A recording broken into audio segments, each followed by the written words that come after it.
Bonjour et bienvenue dans cette nouvelle capsule de la Voix de l'âme, le podcast. Votre dose hebdomadaire d'inspiration et de good vibes. Je m'appelle Priscilla et je serai votre hôtesse dans ce podcast.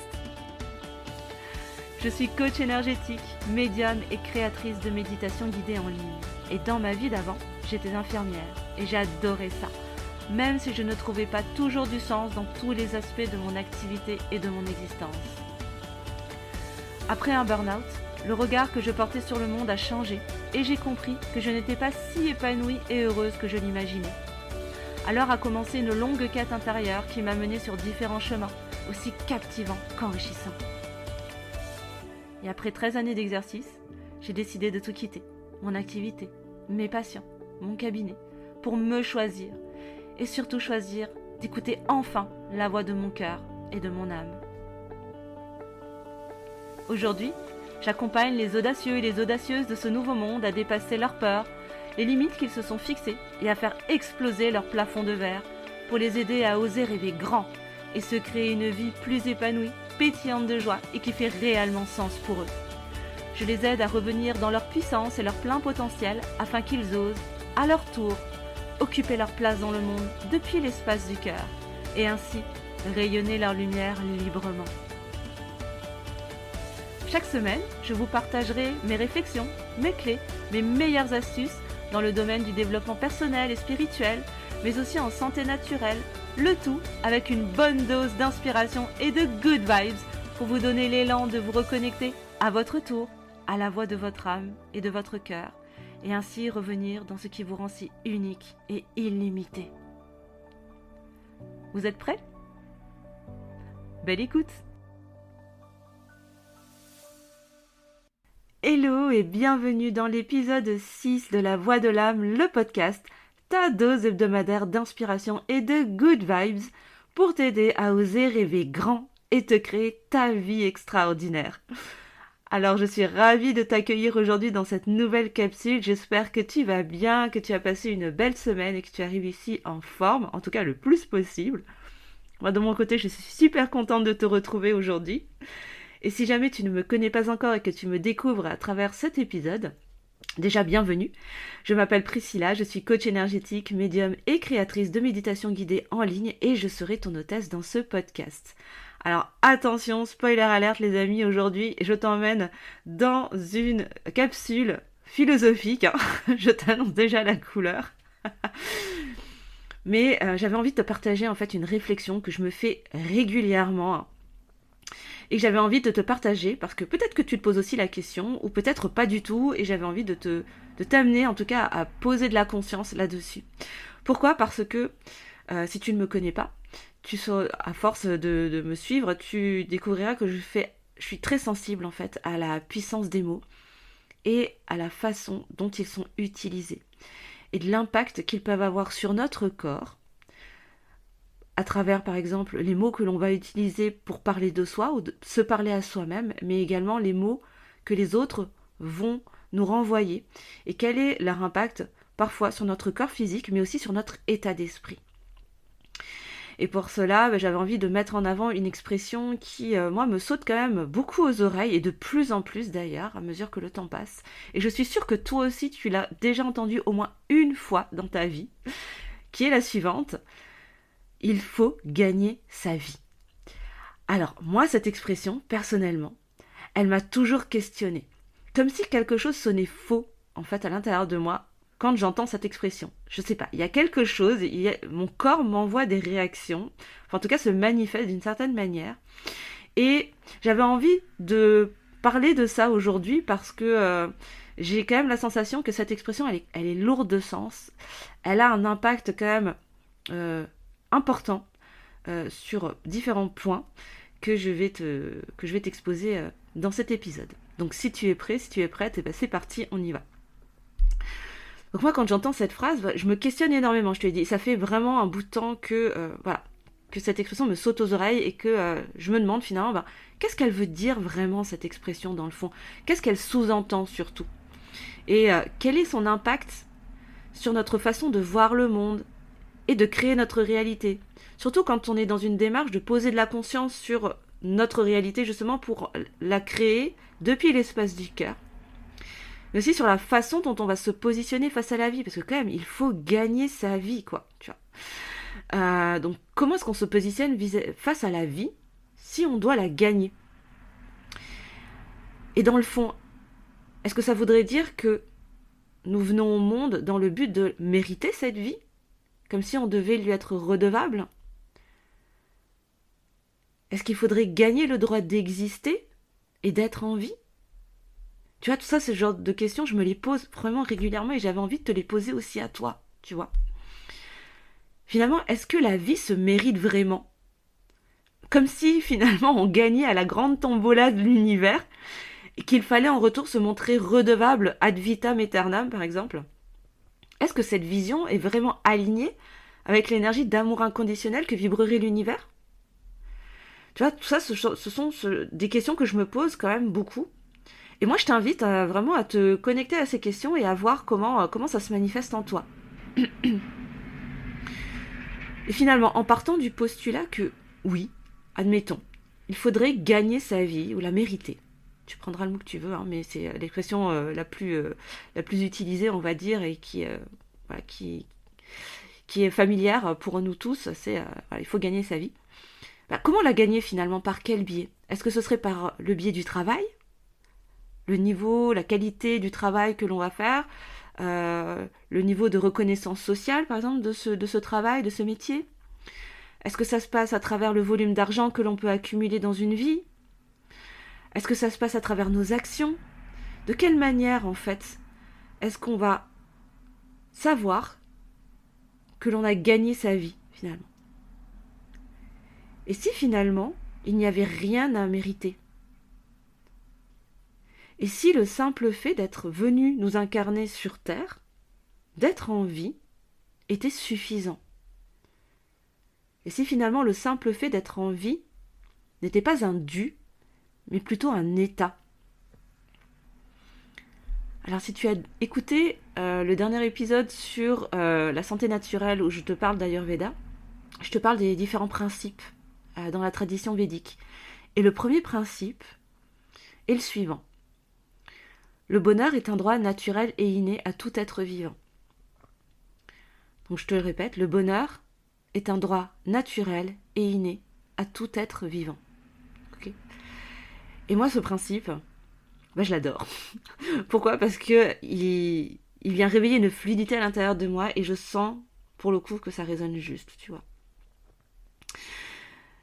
Donc moi, je t'invite vraiment à te questionner si finalement, est-ce que la vie est quelque chose qui nous est dû? Ou finalement, est-ce que c'est un état naturel et inné qui est propre à tout être vivant? Qu'il soit végétal, animal, minéral, tout être vivant. Je te pose la question. Je t'invite à y répondre vis-à-vis de toi-même. Parce que finalement, que vient nourrir en fait une telle croyance? Il faut gagner sa vie. Qu'est-ce que ça vient nourrir comme énergie, comme égrégore? Parce que comme je te l'ai dit tout à l'heure, les mots ont leur puissance, les mots ont leur vibration et ont leur impact forcément et sur nous, sur notre corps, parce que ce sont des vibrations, des fréquences, hein, d'accord? Donc en fonction de la manière dont on va les utiliser et depuis quel espace on va les utiliser, ils vont avoir une résonance, ils vont avoir un impact sur notre corps physique, sur nos corps énergétiques, mais du coup, par extension, ils vont avoir un impact aussi sur notre réalité, sur le monde autour de nous. Donc du coup, cette expression, dans sa composante vibratoire, que vient-elle nourrir? Quel égrégore vient-elle nourrir?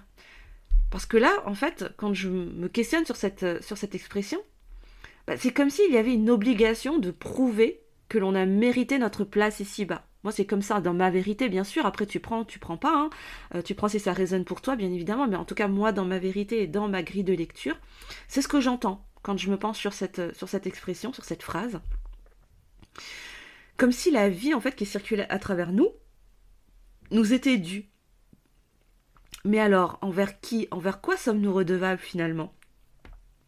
Est-ce que tu penses que l'univers manifeste la vie et crée l'espace pour que nous venions nous incarner ici-bas, pour nous rendre ensuite redevables ad vitam aeternam pour cette vie qui circule à l'intérieur de nous?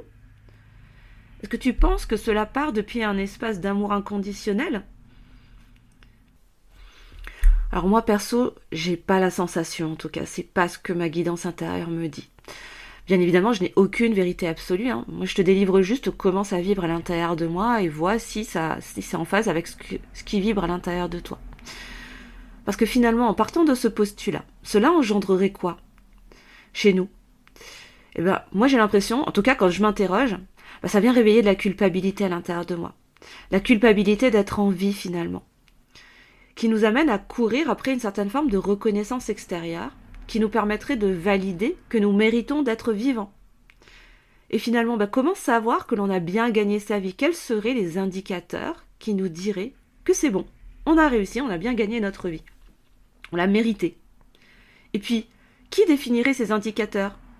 Qui a ce pouvoir de décider si oui ou non nous avons bien gagné notre vie ou pas? Et que se passe-t-il si finalement on ne remplit pas tous les indicateurs, on ne coche pas toutes les cases? Il se passe quoi en fait derrière? Ce serait quoi les conséquences? Alors ouais, je vais loin dans la réflexion, mais voilà, c'est le fruit en tout cas de plusieurs années de réflexion sur une expression. Alors t'imagines, hein, il y en a à l'appel, hein, mais voilà. Je ne sais pas en fait ce que tu en penses, mais franchement j'aimerais bien le savoir et n'hésite pas à me le partager en commentaire ou en message privé. Parce que vraiment, cette expression, elle vient presque me faire saigner les oreilles, je t'avoue. Hein. Plus le temps passe, plus ça me fait saigner les oreilles. Et j'aimerais bien savoir comment toi tu vis la chose. Et est-ce que tu t'es déjà posé la question? Est-ce que tu as déjà porté ton attention? Et est-ce que tu t'es déjà questionné là-dessus? Donc vraiment, n'hésite pas, je serais vraiment intéressée de savoir comment ça résonne à l'intérieur de toi. Parce que pour moi, en fait, cette pensée, cette expression, elle s'est transformée en une croyance. Et pour moi, dans ma vérité, encore une fois, dans ma grille de lecture du monde, elle correspond à une grosse croyance limitante qui vient nourrir, pour le coup, toutes nos croyances limitantes liées au travail, à l'argent et à notre posture d'être vivant face au monde et face à la vie. J'ai le sentiment en fait que cette croyance, elle vient nous déposséder en fait de notre puissance personnelle à travers cette culpabilité très inconsciente qui est vraiment bien engrammée dans l'inconscient collectif, mais qui est là. C'est un fait, quoi. Sinon, cette expression ne serait plus et on n'entendrait plus à tout bout de champ. Et du coup, toute notre vision de la vie et de ce que l'on peut s'autoriser à vivre ou non, j'ai l'impression est conditionnée quand même à travers cette expression parce qu'elle est tellement inconsciente, elle est tellement bien intégrée dans le discours général, si tu veux, voilà, dans notre discours naturel, on va dire. De notre quotidien, c'est une expression qu'on va utiliser sans même y penser. C'est là en fait où tu vois que c'est vraiment inconscient, c'est que on va l'utiliser sans même se poser la question de quel est son sens propre, quel est son sens profond, tu vois. Et moi j'ai vraiment la sensation que ça vient conditionner vraiment toute notre vision de la vie et de ce qu'on peut s'autoriser à faire.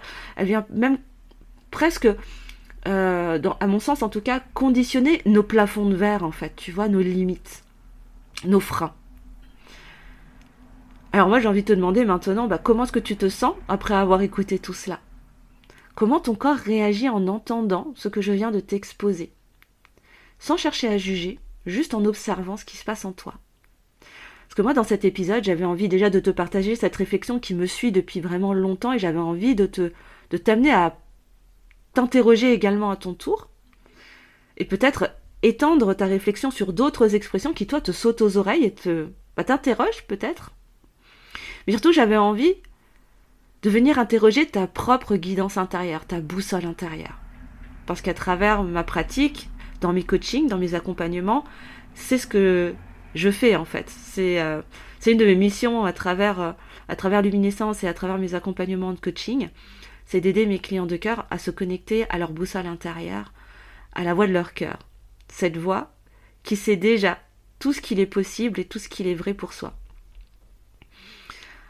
Alors je t'invite à poser de la conscience, si tu le souhaites en tout cas, à poser de la conscience sur ces phrases de notre quotidien, qui peuvent paraître anodines, tellement elles sont bien intégrées dans l'inconscient collectif, parce qu'on les entend depuis que nous sommes tout petits, et qu'elles nous paraissent normales et sans conséquences finalement, parce qu'on a entendu nos parents, nos grands-parents, le monde autour de nous les utiliser, forcément on les a intégrées comme étant normales finalement, tu vois. Donc moi je t'invite à t'interroger dessus. si tu le souhaites en tout cas, si tu sembles que ça peut être important pour toi, pour t'aider à transformer aussi ta propre réalité et continuer à poser tes propres règles. Et pour terminer cet épisode, j'avais envie de te proposer un exercice que j'adore faire avec mes coachés de cœur en accompagnement, en coaching. Et pour ce faire, je vais t'inviter à fermer les yeux et à prononcer à haute voix « Je dois gagner ma vie ». Je dois gagner ma vie. Et à observer, sans juger, comment ton corps se manifeste. Comment est ta respiration? Comment sont les battements de ton cœur? Et qu'est-ce que tu perçois? Est-ce que tu perçois des sensations particulières quelque part dans ton corps? Et enfin, est-ce qu'il y a des émotions qui remontent à la surface? Prends un instant pour les observer, pour observer tout ça, les identifier, sans chercher à les modifier, sans chercher à les juger, juste en mode observateur, comme si tu observais la scène de loin. Et n'hésite pas à les noter dans un cahier pour ne pas les oublier, pour ne pas oublier ce que ça t'a fait en prononçant cette phrase. Je dois gagner ma vie. Je dois mériter ma vie. Tu choisis, c'est toi qui vois. Et puis ensuite, je t'invite toujours, en gardant les yeux fermés, à réciter à haute voix, à dire à haute voix, la vie qui circule en moi est un état naturel et inné. La vie qui circule en moi est un état naturel et inné. Et de la même manière, observe les manifestations de ton corps, ainsi que les émotions qui pourraient remonter à la surface, et note-les dans ton cahier. Pourquoi pas? Tu peux faire même 2 colonnes. Une colonne avec la première phrase que je t'ai proposée et la deuxième avec la deuxième phrase que je viens de te proposer. Et de comparer les effets en toi. Alors voici un petit exercice très simple que je pratique régulièrement dans mes coachings pour aider mes clients de cœur à se reconnecter à la voix de leur cœur, justement à leur boussole intérieure. Parce que je trouve cet exercice vraiment intéressant. Pourquoi? Parce qu'il nous replace directement dans notre puissance, en fait, sans chercher à trouver les réponses à l'extérieur de soi. Il nous permet vraiment de nous recentrer, de nous réaligner avec les messages que notre corps nous envoie, qui finalement sont la traduction de ce que notre cœur essaye de nous exprimer. Alors vraiment, moi je t'invite à t'approprier cet exercice, cette pratique à chaque fois que le doute apparaît en toi, peu importe la situation. Il t'aidera vraiment à laisser ton cœur parler avant ton mental. Il t'aidera vraiment à affiner tes perceptions de ton corps physique, des messages que ton corps te transmet. Il va te permettre de rendre beaucoup plus fluide la communication qui s'établit entre ton corps et toi. Et du coup, il va pouvoir te permettre de laisser plus de place aussi à la voix de ton cœur. Donc voilà, je te laisse cet exercice et puis après, ça va être à toi de te l'approprier et de le pratiquer à ta sauce. Donc voilà ce que je voulais te partager cette semaine. J'espère vraiment que cet épisode t'aura apporté matière à réflexion et te permettra de poser plus de conscience peut-être sur les mots et les phrases, les expressions qui sont utilisées dans notre quotidien mais qui pourtant ont des conséquences aussi sur notre corps et sur la manière dont on va se positionner dans le monde par rapport à la vie et par rapport à la réalité que l'on souhaite se construire et se créer. Cet épisode est à présent terminé. Je te remercie infiniment de m'avoir écouté. Je te remercie également de ta présence, que ce soit sur Insta. D'ailleurs, je t'invite à venir me suivre si tu veux entrer un peu plus dans mon univers sur Instagram. Je te mets le lien en description de cet épisode. Donc sur mon compte Priscilla Coach Énergétique, mais également sur YouTube si tu souhaites suivre mes guidances. Et je te mets aussi le lien vers mon site internet si tu souhaites découvrir tout ce que je peux offrir dans ma magie. Si tu écoutes cet épisode sur YouTube aussi, n'oublie pas le petit pouce en l'air pour le juste équilibre entre le donner et le recevoir, mais également de commenter, de partager et de t'abonner si ce n'est pas encore fait. Et d'ailleurs, bienvenue à tous les nouveaux abonnés, que ce soit sur ta plateforme d'écoute préférée, sur YouTube et sur Insta. Je te remercie encore infiniment pour ta présence. Je t'envoie une grosse dose de good vibes pour t'aider à traverser cette semaine dans la joie et la bonne humeur. Je t'embrasse très très fort et je te dis à la semaine prochaine. Ciao ciao. Merci de ta présence et de ton écoute. Si cet épisode t'a plu, n'hésite pas à liker, partager laisser un commentaire et mettre une bonne note sur ta plateforme d'écoute préférée pour le juste équilibre entre le donner et le recevoir et me soutenir dans mon travail. Et si toi aussi, tu souhaites te connecter toujours plus fort à la voix de ton âme, je t'invite à t'abonner à ce podcast pour ne rien rater de la sortie des prochains épisodes. À la semaine prochaine. Ciao ciao.